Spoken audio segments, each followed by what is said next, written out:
So kita lihat di sini iaitu Revolusi Amerika. Apa itu Revolusi Amerika? Revolusi, siapakah John Locke tu cikgu? Okey, baik, bagus. John Locke ini John Locke ini adalah orang yang telah menulis Bill of Rights. Dia yang tulis Bill of Rights. John Locke ni ahli falsafah Inggeris. Dia menulis Bill of Rights. Selepas dia tulis Bill of Rights ini, beliau juga telah menghasilkan karya Two Treatises of Government yang mempopularkan prinsip raja berperlembagaan. Maknanya raja berperlembagaan means that raja yang ada undang-undang di atasnya. Nanti sabar. Okey. So itu John Locke. Dia yang menulis Bill of Rights. Bill of Rights itu apa? Iaitu yang ini. Bill of Rights telah dibuat untuk memberikan keutamaan kepada Parlimen untuk gubal undang-undang dan hak mengutip cukai. Jadi tidak ada lagi raja dalam hal ini. Mengutip cukai, menggubal undang-undang, itu kuasa kepada Parlimen. Siapa yang memberi itu? Bill of Rights yang ditulis oleh John Locke. John Locke tulis ini ada Bill of Rights, yang perlu memberi keutamaan kepada Parlimen. Jadi there's no raja. So itu yang berlaku di England. Sekarang apa peranan raja? Peranan raja sebenarnya berbeza mengikut negara. Kalau macam di Malaysia, di Malaysia rajanya pertama sebagai simbol perpaduan. Tapi yang kedua, dia adalah check and balance. Check and balance di mana kalau katakan kita ada dua, satu raja yang di-Pertuan Agong tu dan satu lagi adalah Perdana Menteri dan Jemaah Menteri. So ada dua king yang di-Pertuan Agong dengan Jemaah Menteri. So let's say kalau katakan Perdana Menteri and menteri-menteri ini melakukan kesilapan, maka yang di-Pertuan Agong boleh take over. Means that dia boleh menegur dan dia sebagai alat check and balance. So begitu juga kalau katakan raja buat silap, so Perdana Menteri dan juga Jemaah Menteri juga boleh menegur. So di Malaysia dia ada dua benda ni, yang mana mereka menjadi check and balance masing-masing. Itu kelebihan sistem pemerintahan di Malaysia. So yang di-Pertuan Agong dengan Perdana Menteri pun semua, mereka memang saling check and balance. Tak ada. Ada kuasa dan ada kerja dia. Raja ke yang buat undang-undang? Tidak. Yang buat undang-undang sebenarnya adalah di Parlimen. Di Parlimen. Yang buat undang-undang ialah Parlimen. Baik. Parlimen more powerful, betul. Tetapi Parlimen juga bila dia buat undang-undang, dia kena bawa undang-undang tu pergi ke Agong untuk dipersetujui, untuk proceed. Kalau Agong kata no, so undang-undang itu tidak boleh proceed. You see? So dia ada check and balance kat situ. Okay. So it's good. Kalau kita tahu perkara itu. Baik. So sekarang kita tengok tentang Revolusi Amerika. Baik, Revolusi Amerika. Kalau kita perhatikan, Revolusi Amerika merupakan reaksi orang Amerika yang menentang penjajahan British. Menentang penjajahan British? Ya. Iaitu, kalau kita perhatikan, sedikit kisah tentang Amerika lah. Is actually, Amerika dulu sebenarnya dia tak ada orang. Tetapi, orang-orang di England, seperti banyak orang-orang yang telah berhijrah pergi ke England.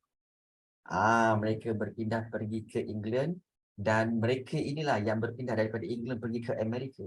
Mereka yang telah membuka settlement, membuka penempatan di New York, di banyak tempat, di sana. Mereka banyak buka tempat penempatan di sekitar Amerika lah. Okey, jadi baik. Ya, saya sebenarnya asal orang Amerika adalah orang UK, betul. Okey, baik. So, dengar dulu. Baik. So, kemudian kalau kita lihat, bila mereka dah ramai-ramai pergi ke Amerika, mereka telah membuat community. Okey, ya, mereka dah buat community dekat sini, dah buat settlement. Asalnya mereka datang dari sini kan. So, it happens, I think it happens around 1400 to 1000, okay, 1400 to 1300, 1500 lah. Sekitar tahun 1400 hingga 1500 lah. Orang-orang England ni berpindah ke Amerika. Ramailah berpindah ke Amerika. Baik. So, kemudian, okay, mereka pun telah buat settlement, mereka dah membesar. So, pada tahun 1700, okay, 1700. Kamu bayangkan, okay, waktu ini dah gap 200 tahun. Gap 200 years. Bila gap 200 years, okay, sudah tentu mereka ni dah ada dia punya generation dia kat sini. So, England kata, oh, Amerika ini adalah is a part of England. Is part of England. Jadi, America, peoples in America need to pay tax to England. Need to pay tax to England.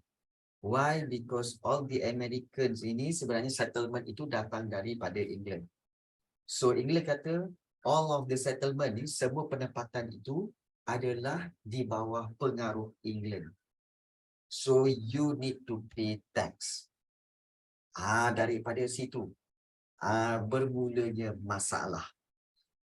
Di mana bermulanya masalah? Okey, apa masalah itu? Boleh pula macam tu. Itulah. Okey, apa yang berlaku sebenarnya? Kita lihat di sini. Okey, penentangan ini disebabkan oleh tindakan British, ya, yang tidak melindungi hak penduduk Amerika yang merupakan sebahagian daripada Empire British.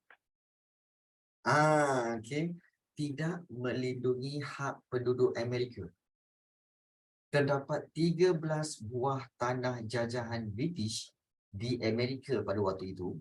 Okey, dan penduduk Amerika menentang akta, okey, yang diperkenalkan untuk memungut cukai. Okey, maknanya undang-undang untuk memungut cukai lah. Seperti apa? Akta pelayaran, akta gula, akta stamp dan juga akta teh. Jadi banyak sangat kena tax. Pelayaran kena tax, gula kena tax, stamp kena tax, teh pun, nak minum teh pun kena tax, kena cukai. Jadi penduduk-penduduk tanah jajahan di Amerika ni marahlah. Penduduk tanah jajahan Amerika dia kata apa? Dia gunakan slogan, tiada cukai, kami tak mahu bayar cukai jika tanpa perwakilan.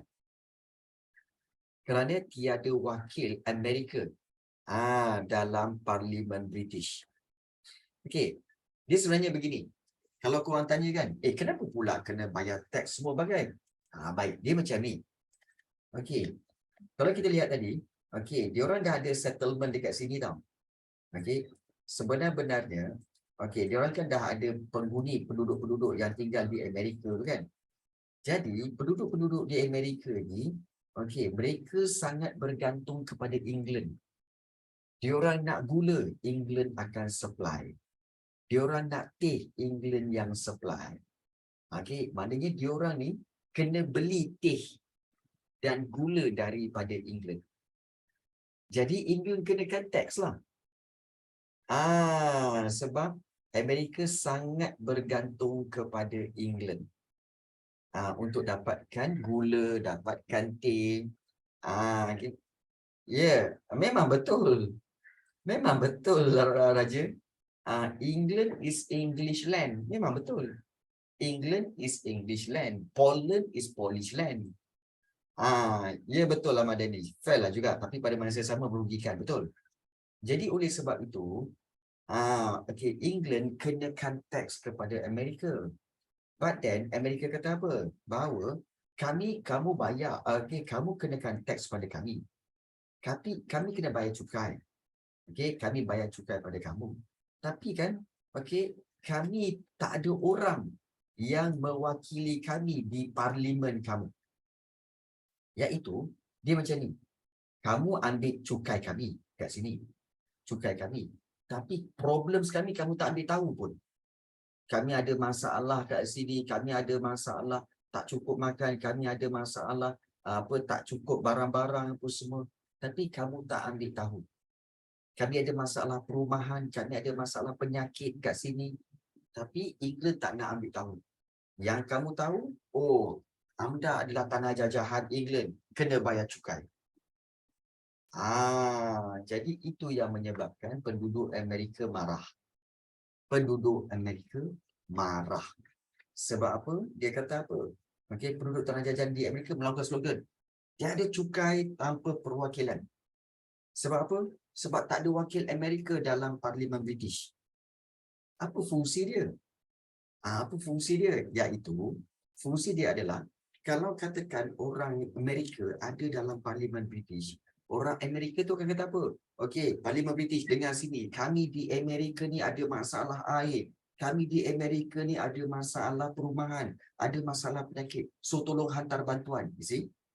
So, ada voice, ada suara dalam Parlimen minta bantuan daripada England. Tapi bila tak ada wakil, kan? So, England hanya collect cukai je.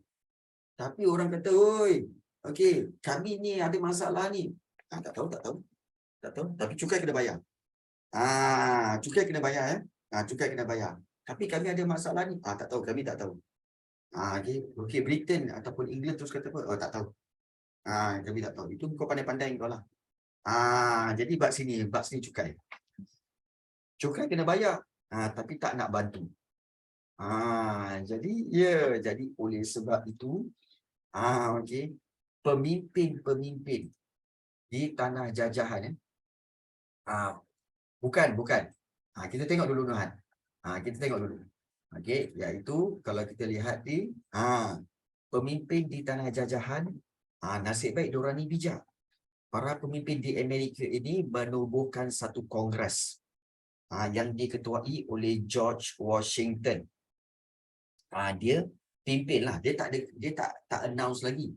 So, dia kumpulkan orang-orang dia, George Washington, dan mereka isytiharkan perang terhadap British. Untuk apa? Untuk memperjuangkan kemerdekaan Amerika. Amerika nak merdeka. Jadi George Washington kata apa? Okey, jom kita lawan. Kita fight British supaya kita merdeka. Kita buat sendirilah. Kita buat sendiri. Jadi, Kongres itu meluluskan perisytiharan kemerdekaan Amerika yang ditulis oleh Thomas Jefferson pada bulan Julai 1776. Okey, dan perisytiharan tersebut menegaskan bahawa sekiranya dalam perisytiharan tu, dalam kertas tu, dia tulis apa tahu? Bahawa sekiranya sesebuah kerajaan tidak dapat menjamin hak kehidupan, kebebasan dan kebahagiaan, maka menjadi hak para penduduk untuk membentuk kerajaan baharu. You see? Okay. Cikgu nak saling ke? Tak. Tak perlu. Okey, tak perlu. Ini, okey, kamu kalau ada buku teks, kamu boleh bulat-bulatkan pakai pensel lah. Kalau ada buku teks lah. Jadi, Revolusi Amerika berakhir pada tahun 1783. Okey. Kongres tu peristiwa isytihad kan? Bukan. Kongres itu sebenarnya adalah kita kata sebagai sekumpulan orang yang berkumpul dan bersetuju tentang sesuatu perkara. That's what we call Kongres. Kongres itu perhimpunan sebenarnya. Kongres itu perhimpunan. Jadi, Revolusi Amerika berakhir pada tahun 1783. Perasan tak? Mereka dah isytihad kemerdekaan 1776. Okey, tetapi Revolusi Amerika berakhir pada 1783. Ada gap berapa? Okey, ada gap lebih kurang 7 tahun. Maknanya, ya betul Encik Ili. Maknanya di sini, okey, dia ada gap lebih kurang 7 tahun. Maksudnya di sini sepanjang 7 tahun itu, walaupun mereka dah isytiharkan merdeka, tetapi mereka masih berperang dengan British. Hanya, yes, it's a civil war. Hanya pada tahun 1783 apabila British baru mengakui kemerdekaan Amerika. Dan sebanyak 13 buah bekas tanah jajahan tersebut digabungkan dan diberikan nama baharu sebagai Amerika Syarikat yang memperkenalkan sistem pemerintahan demokrasi. You see? Okay. Jadi, British, the British don't know how to give up. Memang. British memang. Dia memang kata apa, tak reti nak give up sebenarnya. So, inilah dipanggil Revolusi Amerika. Dan inilah permulaan, kalau kamu tengok duit Amerika, ada 1776 kan? 1776 tu, itulah bermulanya kemerdekaan Amerika. Duit dolar tu. Duit dolar tu, itulah dia. Revolusi Amerika. So, Revolusi Amerika ni adalah, kita kata, antara yang paling penting dalam sejarah. Dan sebenarnya ini ringkas, jadi sebenarnya banyak perkara antaranya seperti perang-perang, kita kata sebagai perang perang sivil, iaitu civil war. Kemudian juga waktu inilah untuk pengetahuan kamu, mereka sampai kan menentang menentang cukai tu dengan cara apa? Bila England hantar teh, diorang telah buang teh ke dalam laut. Iaitu is a Boston tea. Di satu tempat pelabuhan Boston. So is a Boston tea punya peristiwa. Peristiwa Boston tea. Orang-orang Amerika buang teh banyak-banyak ke dalam laut. Why? Kerana mereka tidak setuju dengan cukai yang dikenakan oleh British terhadap Amerika. So itulah yang berlaku tentang revolusi Amerika. Dan pada tahun 1783 inilah barulah munculnya sebuah negara Amerika Syarikat. Tadi ada orang tanya, siapakah yang menemui? Yang pertama menemui Amerika, sebenarnya yang menemui Amerika adalah dicatatkan iaitu Christopher Columbus. Kalau tak silap cikgu lah. Yang menemui yang pertama ialah Christopher Columbus. Dan kemudian mereka membina settlement kat situ. Mereka membina penempatan, daripada penempatan jadi kawasan kampung, kampung jadi bandar, bandar jadi gap beratus tahun itulah menyebabkan semakin ramai orang di situ dan Britain telah kenakan cukai. Untuk mengutip cukai kerana dikatakan bahawa itu kawasan England sebenarnya. Ya betul sebenarnya. Sebenarnya Amerika pada waktu itu, sebelum itu dah ada orang yang tinggal di Amerika sebenarnya, iaitu all the Red Indians. Red Indians yang Red Indians yang tinggal di situ, sebenarnya memang telah ada tinggal di Amerika. Dan sebenarnya kalau nak katakan Christopher Columbus yang jumpa Amerika dulu pun kurang tepat. Sebenarnya dicatatkan bahawa adanya sebenarnya yang jumpa Amerika dulu adalah pedagang dan juga pelayar Arab. Di mana ada orang-orang Arab yang telah berlayar dan telah menemui Red Indian di Amerika. So mereka dulu yang menemui Amerika sebenarnya. Cuma tiada dalam catatan. Tiada dalam catatan. Ya betul. Jadi inilah sebenarnya yang telah menjadi perdebatan selama bertahun-tahun. Ya. Baik.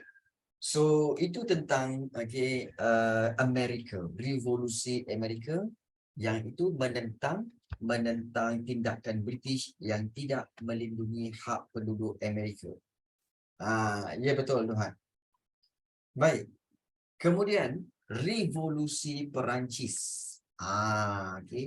So dia dah ikut susunan Mula-mula revolusi keagungan England, kemudian revolusi Amerika, kemudian revolusi Perancis. Revolusi Perancis ni dia agak ekstrim sikit. Revolusi Perancis 1789 ini tercetus daripada idea nasionalisme yang memperjuangkan kebebasan, persamaan. Okey, nak freedom. Kemudian fair and square serta persaudaraan oleh golongan pemikir Perancis, iaitu seperti ini. Okey. Baik.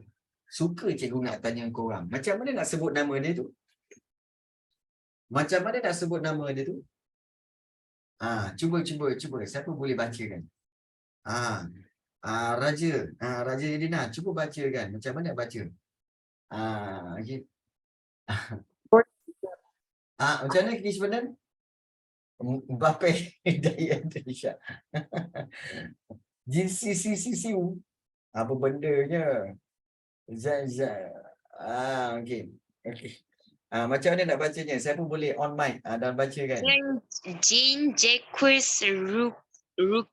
Rusius. Apa cikgu? Ayu. Kau ni tak baik mencarut.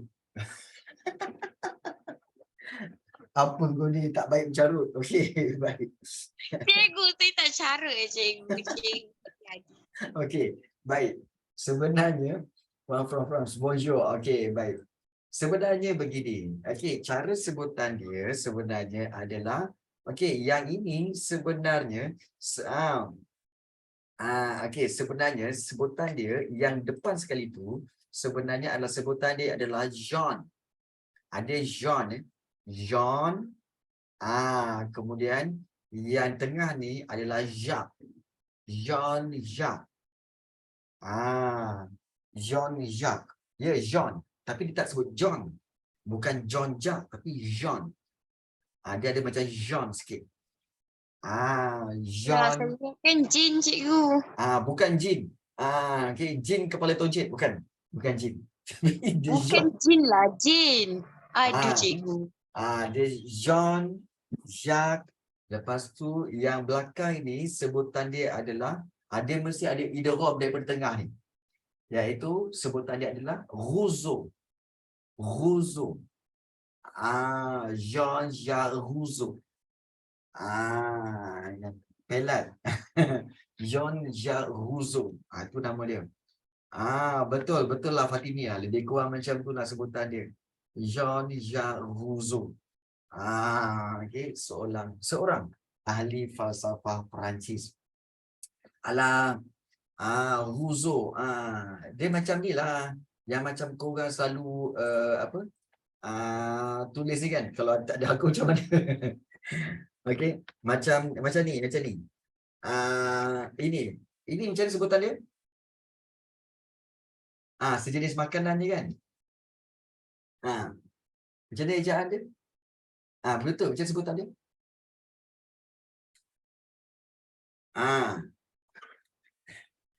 Kan yang korang selalu beli dekat dekat bakery kan. Kedai bakery kan. Ni. Dekat Suiman. Dia sebenarnya sebutan dia bukan croissant. Bukan croissant tapi croissant. So R tu tak ada, croissant. Okay. So croissant. Sama juga macam ni. Dia bahasa France Jean-Jacques Rousseau. Jean-Jacques Rousseau. Croissant lah cikgu. Croissant croissant. Croissant. Lebih kurang lah macam tu. Pelik pula cara menyebutnya. Itulah. Okey. Baik. Pening. Itulah. Jadi kalau kita lihat, golongan pemikir Perancis seperti Jean-Jacques Rousseau dan juga Voltaire. Ni Voltaire, dua orang ni. Rousseau telah menulis The Social Contract.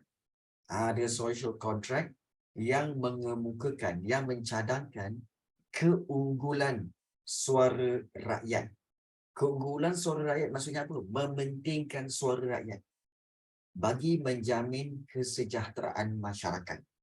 Nak menjamin kesejahteraan masyarakat, suara rakyat perlu ditinggikan, diutamakan. Suara rakyat digelar sebagai hasrat umum. Maknanya hasrat masyarakat. Public wish. Hasrat umum, public wish. Yang merupakan kata sepakat golongan yang mempunyai kesedaran. Kan? Jadi menurut Rousseau, kedaulatan suara rakyat lebih tinggi dan lebih penting daripada institusi raja atau birokrasi. Ini Jean-Jacques Rousseau. Dia cetuskan idea bahawa sebenarnya kan, kalau okey, rakyat lebih penting, suara rakyat lebih penting daripada raja dan daripada golongan birokrasi. Kita ni lagi penting. Jadi ini telah menyebabkan timbulnya rasa nasionalisme tu, yang mana mereka telah bangun dan mereka golongan-golongan wujudlah golongan revolusi. Golongan yang ingin perubahan. Revolusi itu perubahan. Golongan revolusi ini mereka menyasarkan terhadap pemerintahan autokratik, iaitu pemerintahan berkuasa mutlak. Raja Louis yang ke-16. Maknanya apa tahu? Mereka ni, golongan revolusi ni berdasarkan apa yang Jean-Jacques Rousseau ni ajar, mereka bangun, mereka menentang Raja Louis yang berkuasa mutlak dan juga golongan bangsawan. Dia sebut Raja Louis. Golongan inilah kenapa dia orang menentang? Sebab Raja Louis dengan golongan bangsawan inilah yang memonopoli, yang menguasai pelbagai keistimewaan. Mereka dapat makan sedap-sedap. Mereka dapat tinggal dengan pakaian yang cantik. Mereka dapat tinggal di kawasan rumah yang cantik. Mereka dapat juga hidup dengan tenang. Mereka menikmati pelbagai keistimewaan. Sebaliknya, rakyat terbeban dengan pelbagai cukai. Apa maksud memonopoli? Monopoli maknanya menguasai. Golongan ini menguasai pelbagai keistimewaan. Ya, Raja Louis. Raja Louis, ini bahasa France. Bahasa France memang Louis lah. Jadi, ya, Raja Louis. Jadi, macam LV. LV perkataan dia apa sebenarnya? LV, lambang LV itu kan yang korang tahu. Sebenarnya apa sebutan dia? Louis Vuitton. Louis. Louis Vuitton. Sebenarnya bukan Louis. Sebutan betulnya ialah Louis. Louis Vuitton. Jadi Louis lah sebenarnya. Nampak tak? Louis Vuitton. Jadi ayo. Kan? Jadi inilah Raja Louis. Jadi golongan revolusi, apa yang golongan revolusi buat? Golongan revolusi kat sini kalau kita lihat, golongan revolusi inilah yang telah menggempur penjara Bastille, membebaskan tahanan-tahanan politik, seterusnya menggulingkan Raja Louis ni. Menggulingkan Raja Louis yang ke-16 ini. Baik, apa itu menggulingkan? Korang jangan salah faham pula. Bukanlah menggulingkan tu maknanya membaringkan Raja Louis, lepas tu dia gulingkan. Guling. Bukan tu. Kelakar sangat kalau katakan. Kelakar sangat kalau menggulingkan Raja Louis tu digulingkan. Bukan. Bukan. Menggulingkan tu bermaksud menurunkan tahta Raja Louis tu. Turun tahta. Maknanya Raja Louis itu telah turun tahta. Itu maksud menggulingkan. Menggulingkan Raja Louis. Confuse korang Yalah, lebih kurang lah. Dan revolusi Perancis ini membawa kepada kemunculan Republik Perancis yang telah mengakhiri sistem pemerintahan beraja di Perancis. So selepas itu no more king in France. Tak ada lagi king in France. Senang-senang je ya. So nak jadikan cerita Raja Louis ni memang raja yang jahat kan. What happened to the king? King telah menjadi orang biasa.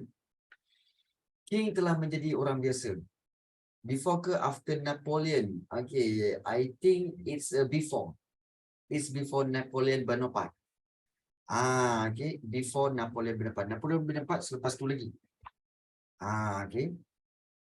Jadi, kalau kita lihat inilah dia revolusi Perancis yang berlaku. Dan juga, kalau kami perhatikan, okay, di antara revolusi Perancis, Republik tu apa?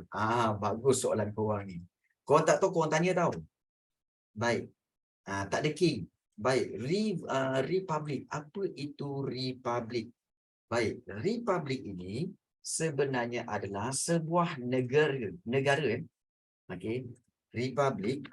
Okay. Republik sebenarnya adalah negara yang diperintah okay, oleh seorang presiden. Okay, oleh seorang presiden.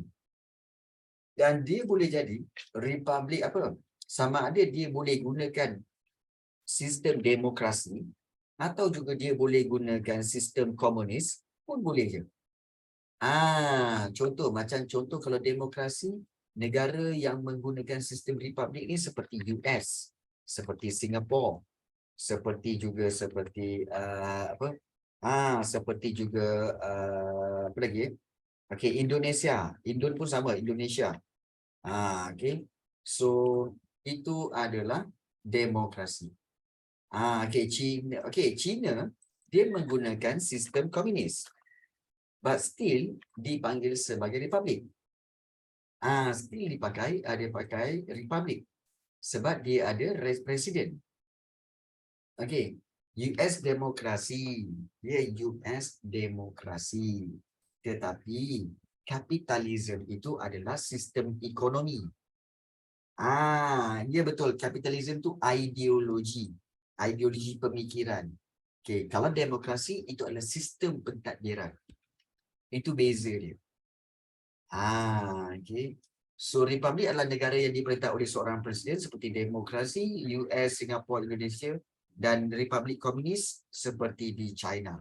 Malaysia bukan negara republik. Okey, sebab Malaysia ada raja. Malaysia ada raja. So kalau raja dia bukan republik. Dia bukan republik.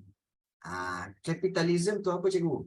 Kapitalisme sebenarnya adalah iaitu berkaitan dengan ideologi yang mementingkan keuntungan. Kapitalisme iaitu ideologi yang mengutamakan keuntungan dan kekayaan. Jadi, kalau untuk pengetahuan kamu, kalau kamu perhatikan, iaitu golongan-golongan ini, golongan-golongan ini yang revolusi, Raja Louis golongan bangsawan ni, Raja Louis golongan bangsawan ini, mereka lah yang telah menikmati pelbagai keistimewaan. Makan sedap-sedap, kemudian tidur di rumah yang besar, kemudian juga pakai pakaian yang cantik-cantik, mahal-mahal. Sebaliknya rakyat terbeban dengan pelbagai cukai kan. This is what we call kapitalisme. This is what we call capitalism. Iaitu di mana mereka telah mengira tentang mereka mengutamakan kekayaan diri mereka. Mereka mengutamakan kekayaan diri mereka. Antara negara republik. Well, dia sebenarnya mana satu bagus?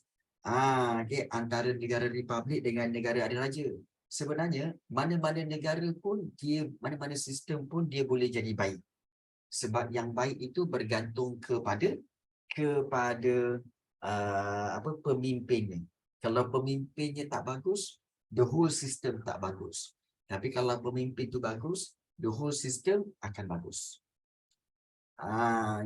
Plus one, jadi 10, 5. Betul. Ada yang tanya, tentang huruf Roman ni. Ada yang tanya tentang huruf Roman. Jom kita check. Jom kita check. Mungkin ramai tak tahu kot. Jom kita check. Ini 1, kemudian 2, kemudian 3, kemudian 4, kemudian 5, Okey, kemudian 6, kemudian 7, kemudian 8. 8 macam ni. Kemudian 9. Okey, kemudian 10. Betul? Okey, betul Ini 10 Okey, baik. Kemudian kalau 11, dia akan ada X. Ya, dia akan ada X1. Oh ya, terbalik bukan VX IX cikgu yang silap Oh, okey. Okey, dia IX, sorry. Okey. Baik, kemudian dia ada X1. Okey, dia ada X1, kemudian X2, maknanya ini 12. Kemudian ini adalah 13. Kemudian ini adalah okey, 14. Okey, so dia macam ni. 14. Kemudian yang ini adalah 15 dan yang ini adalah 16. You see? So ke 16 lah. Kalau 17 yang ini kan V 17 kan? Kan? 17. Kemudian 18 V, kemudian ini kemudian 19 XIX 19 dan 20. Okey. Itu cara susunan dia lah. Jadi tadi kita baca tadi Raja Louis yang ke-16, maknanya Raja Louis yang ini kan XV yang satu ni kan. Ini maknanya yang ke-16 lah. Yang ke-16. Gitu. Okey. Ini apa? Sejarah ke matematik ni? Oh, kita faham bahawa matematik, sejarah ialah ibu kepada semua subjek. Sejarah adalah ibu kepada subjek matematik, sains dan sebagainya. Jadi itulah sebenarnya. Jadi okey, kalau kita lihat punya cikgu. Ya. Okey, so kalau kita lihat idea nasionalisme di barat telah mencetuskan ibu kepada semua. Mencetuskan kesedaran idea nasionalisme di barat inilah mencetuskan kesedaran dan kebangkitan memperjuangkan kedaulatan negara yang menekankan hak dan prinsip kedaulatan rakyat. So, idea nasionalisme ini memberikan iktibar kepada kita tentang kepentingan ilmu pengetahuan untuk meningkatkan kesejahteraan hidup. Dan idea inilah tersebar ke dalam gerakan nasionalisme di luar Eropah, termasuk dan di Asia dan juga di Asia Tenggara. Jadi inilah yang dikatakan sebagai tiga revolusi utama di barat yang telah mencetuskan nasionalisme. Korang kena ingat betul-betul iaitu revolusi keagungan 1688, kemudian revolusi Amerika pada tahun 1776 dan revolusi Perancis. Baik. Selalunya pelajar akan tanya, cikgu, kalau revolusi ini selalunya soalan akan tanya tentang apa, cikgu? Baik. Soalan biasanya akan tanya tentang, pertama sekali soalan akan tanya tentang apa tahu? Tentang tokoh-tokoh itu. Iaitu dia akan tanya tentang tokoh-tokoh itu seperti apa? Seperti Raja James kedua, Mary II, Raja William of Orange. Apa yang dia orang buat? Kemudian juga tentang Thomas Jefferson, George Washington. Itu.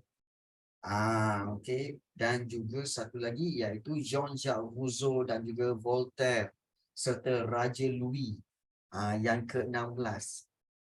Itu yang dia akan tanya. Raja Louis.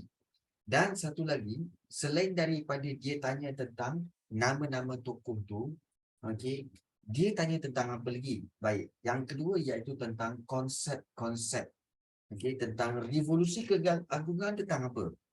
Revolusi keagungan sebenarnya tentang iaitu tentang keinginan menegakkan kedaulatan parlimen dan hak asasi rakyat. Kalau revolusi Amerika, iaitu ianya adalah tentang reaksi orang Amerika menentang penjajahan British. Sebab British tidak melindungi hak penduduk Amerika. Itu. Kemudian ada juga soalan tanya tentang revolusi Perancis, iaitu memperjuangkan persamaan keunggulan suara rakyat bagi menjamin kesejahteraan rakyat. Jadi ini perkara-perkara konsep. Cikgu, agak-agak bab ni keluar banyak kat mana bahagian B. Ya, bahagian B. Bahagian struktur. Tentang terangkan revolusi ini, ya betul. Ada.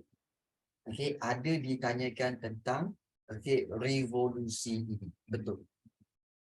Jadi kamu akan sebab soalan pernah tanya iaitu jelaskan revolusi Perancis. Yang mencetuskan nasionalisme. So kamu kena cerita macam mana tu.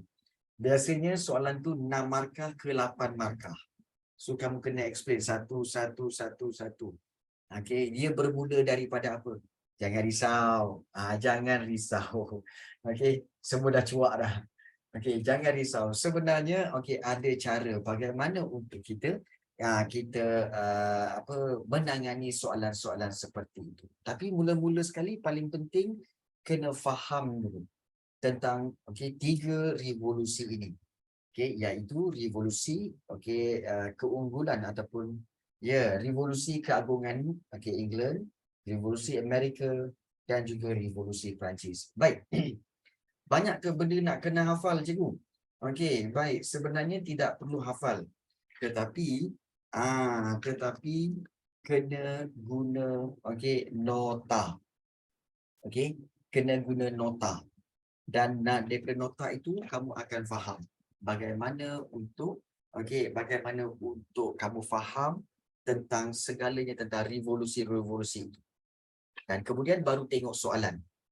Korang jangan menghafal lah sebab macam orang ni buat macam ni je. Siapa dengan bila memang tak apa.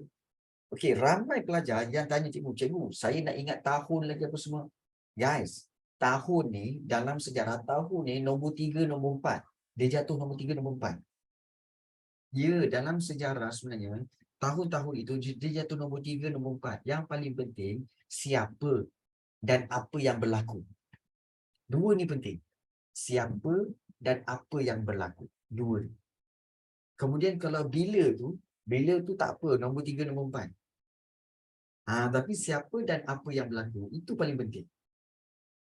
Sebab itu cikgu tekankan, faham dulu siapa dan apa yang berlaku dalam revolusi-revolusi ini. Ya, siapa dan apa yang berlaku.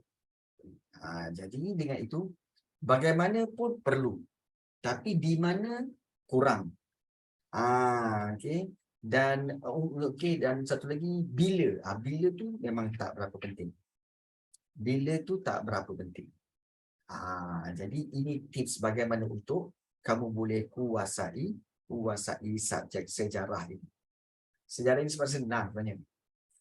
Senang sebenarnya. So, paling penting kita telah mempelajari 3 ni. Dan cikgu rasa cikgu akan berikan nota kepada kamu. Cikgu akan berikan nota. Kenapa?